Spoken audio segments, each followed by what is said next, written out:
Chicken மேக்னேட் பண்ண போகிறேன்னு சொன்னேன். சாரி, நான் பாதி வேலை முடிச்சதுக்கப்புறம் இது பண்ணிட்டேன். இஞ்சி பூண்டு மல்லி இலை, இந்த பட்டை கிராம்பு 10 ரூபா பாக்கெட்டு இல்லைனா 5 ரூபா பாக்கெட்டு உண்டு தெரியுமா, பட்டை கிராம்பு சீரகம் சோம்பு எல்லாமே இருக்கும்.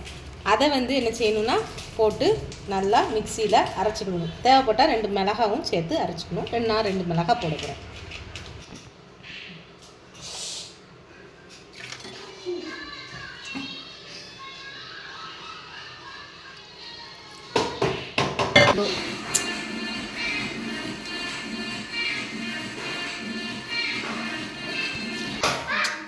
எப்போவுமே கறியை ஒவ்வொரு பீஸாக தான் கழுவுவேன்.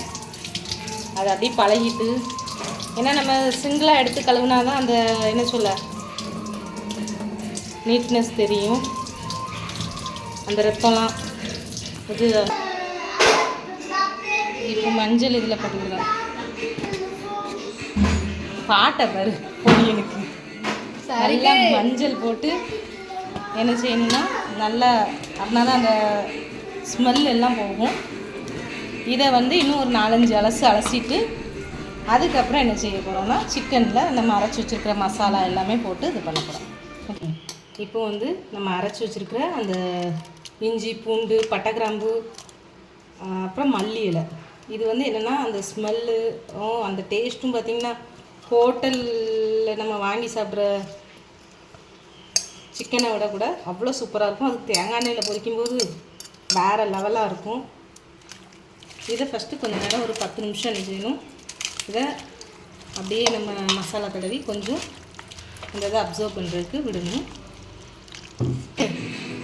தயிர் வந்து 1 ஸ்பூன் போட்டுக்கிறோம். 1 ஸ்பூன் தயிர் போட்டுக்கிடுங்க. ஏன்னா தயிர் போட்டாக்கி அந்த சிக்கன் வந்து நல்லா சாஃப்டாகும். முட்டை 1 முட்டை என்ன செய்யணும்னா போட்டுக்கணும்.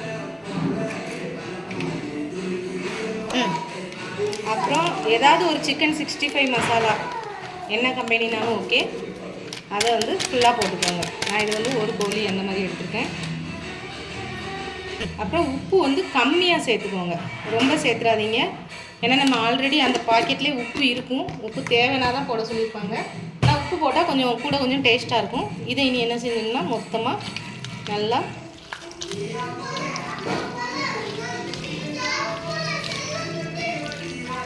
அவ்வளோ டேஸ்ட்டாக இருக்கும். ஏன்னா இதில் வந்து மல்லி பட்டை கிராம்பு எல்லாம் இஞ்சி பூண்டுலாம் நம்ம அரைச்சி சேர்த்துருக்கனால அவ்வளோ டேஸ்ட்டாக இருக்கும். இதை அப்படி ஒரு மணி நேரம் இல்லை 1 மணி நேரம் 1/2 மணி நேரம் எவ்வளோக்குள்ள அந்த மசாலா இதில் வந்து மேக்னேட் ஆகுதோ ஊறி வருதோ அவ்வளோ டேஸ்ட்டாக இருக்கும்.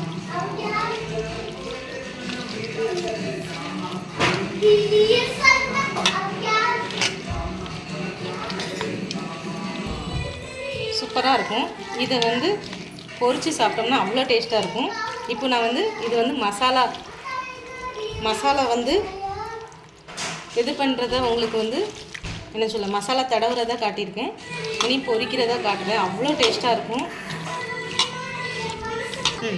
சிக்கன் வந்து பிள்ளைங்க வந்து சாப்பிட்றதுக்கு எப்போவுமே ஆசைப்படுவாங்க. ஆனால் கடைகளில் வாங்கி கொடுக்குறதோட கூட இதில் வந்து நம்ம நல்லா இஞ்சி பூண்டு எல்லாமே ஃப்ரெஷ்ஷாக அரைச்சி சேர்க்கும்போது ஒன்றும் பெருசாக நமக்கு என்ன செய்யாதுன்னா இது ஆகாது. ஓகே, இது ஒரு என்ன செய்யலான்னா ஒரு 1/2 ஹவர்லேருந்து 1 மணி நேரம் நம்ம என்ன செஞ்சிடலாம், ஊற வச்சுக்கலாம். ஓகே, இனி இதுவரை உள்ளதை நீங்கள் ஒரு வீடியோவாக பாருங்கள். அடுத்து பொரிக்கிறத ஒரு வீடியோவாக போடுங்க. ஓகே, பாய்.